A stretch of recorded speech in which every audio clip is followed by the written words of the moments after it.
اور اس کے بعد انگریزوں کو یہاں سے جانا پڑا اور یہ وطن حاصل ہوا. اسی طرح ہمارے آباء و اجداد نے ہندوؤں سکھوں کے مظالم برداشت کیے، جس کے بعد یہ وطن ہمیں حاصل ہوا. تو ہمیں بالکل نہیں بھولنا چاہیے کہ اس کی بنیادوں میں شہیدوں کا لہو ہے، لہٰذا اس سے غداری ان شہیدوں کے لہو سے غداری ہے. اگلا شعر ہے، تم جو آپس میں لڑو گے تو بکھر جاؤ گے، ملک ہی جب نہ رہے گا تو کدھر جاؤ گے. یعنی شاعر یہ کہنا چاہتا ہے کہ اگر ہم آپس میں لڑیں گے، علاقے کی بنیاد پر لڑیں گے، زبان کی بنیاد پر لڑیں گے، فرقہ کی بنیاد پر لڑیں گے، مذہب کی بنیاد پر لڑیں گے، رنگ و نسل کی بنیاد پر لڑیں گے، تو ہم بکھر جائیں گے، ہمارے ٹکڑے ٹکڑے ہو جائیں گے. اس ملک میں 200 زبانیں بولنے والے یا 100 زبان بولنے والے لوگ رہتے ہیں. اس ملک میں سینکڑوں قبیلوں کے لوگ رہتے ہیں. اس ملک میں درجنوں مختلف مذہبی نظریات رکھنے والے لوگ رہتے ہیں. اگر یعنی جب ہم لڑ کر آپس میں چھوٹے چھوٹے گروہ میں تبدیل ہو جائیں گے تو ہماری کوئی حیثیت نہیں رہے گی، ہماری قوت ختم ہو جائے گی. اور دوسرا مصرع ہے کہ ملک ہی جب نہ رہے گا تو کدھر جاؤ گے. اور پھر یقیناً ہمارے دشمنوں کو موقع ملے گا کہ اس ملک کے حصے بکھرے کر دیں. تو جب یہ ملک ہی نہ رہے گا تو پھر ہم کہاں جائیں گے، ہمارا کیا مقدر ہوگا.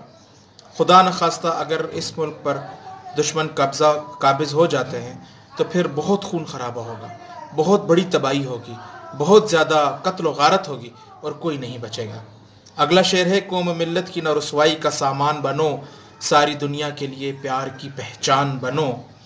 یعنی ہمیں ایسا انسان بننا ہے جو اپنی قوم، اپنی ملت کہتے ہیں ایک بڑے گروہ کو، اور اس کی عزت افزائی کا باعث ہو، نہ کہ اس کی رسوائی کا باعث ہو. نہ کہ اس کو دیکھ کے کوئی کہ یہ پاکستانی ہے، اس کا تعلق پاکستان سے ہے، بلکہ لوگ اس کو دیکھ کر فخر کریں کہ یہ شخص ہے جو پاکستان سے ہے، یہ شخص ہے جس کا تعلق ایک ایسے ملک سے جو دنیا کا ترقی یافتہ ملک ہے.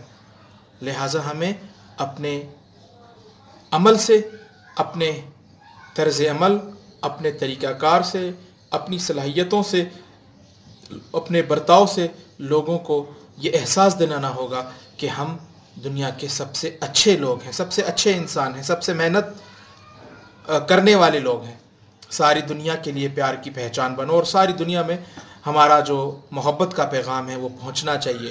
ساری دنیا کے ایک ایک شخص تک یہ بات پہنچ جائے کہ پاکستان میں رہنے والے لوگ محبت کرنے والے ہیں، پاکستان میں رہنے والے لوگ دلوں کو جوڑنے والے ہیں، دلوں کو توڑنے والے نہیں، آپس میں لڑنے والے نہیں، ایک دوسرے کا ساتھ ہاتھ مضبوط کرنے والے لوگ ہیں. اگلا شعر جو ہے یہ بھی ایک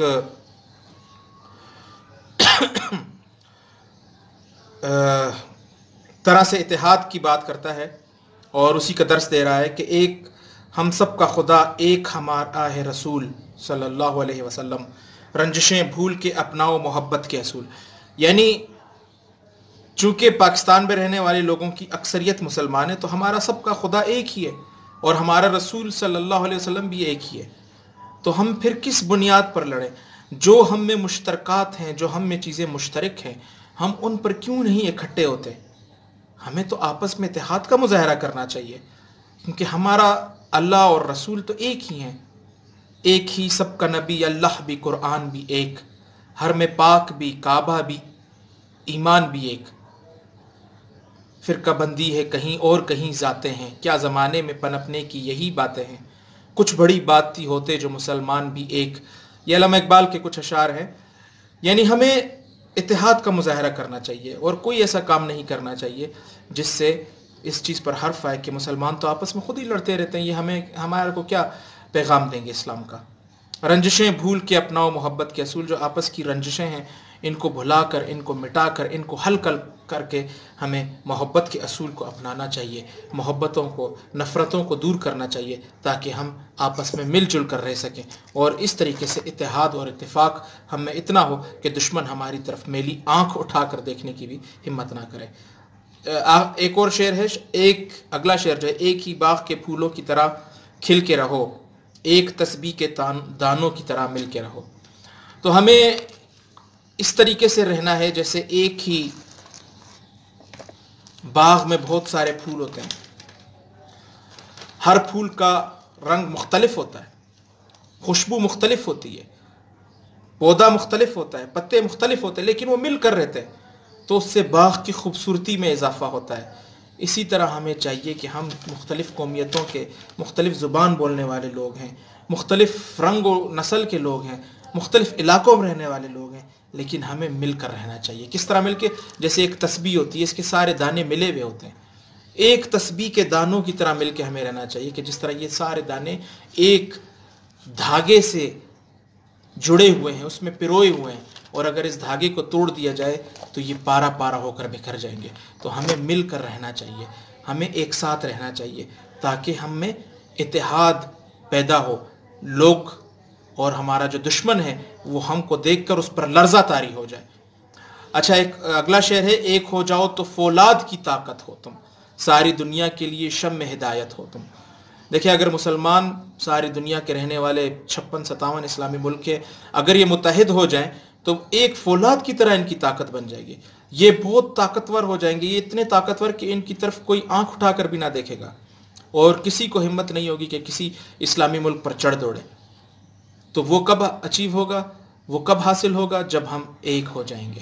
ساری دنیا کے لیے شمع ہدایت ہو تم، اور اسلام کا پیغام جو ہے یہ تو ساری دنیا کے لیے، سارے عالموں کے لیے یہ شمع ہدایت ہے، ایک ہدایت کی روشنی ہے، ہدایت کا چراغ ہے، ہدایت کی شمع ہے، موم بتی ہے، جس سے ہر طرف ہدایت کی روشنی پھیلتی ہے۔ لیکن اس کے لیے ہمیں کیا اتحاد کا مظاہرہ کرنا پڑے گا۔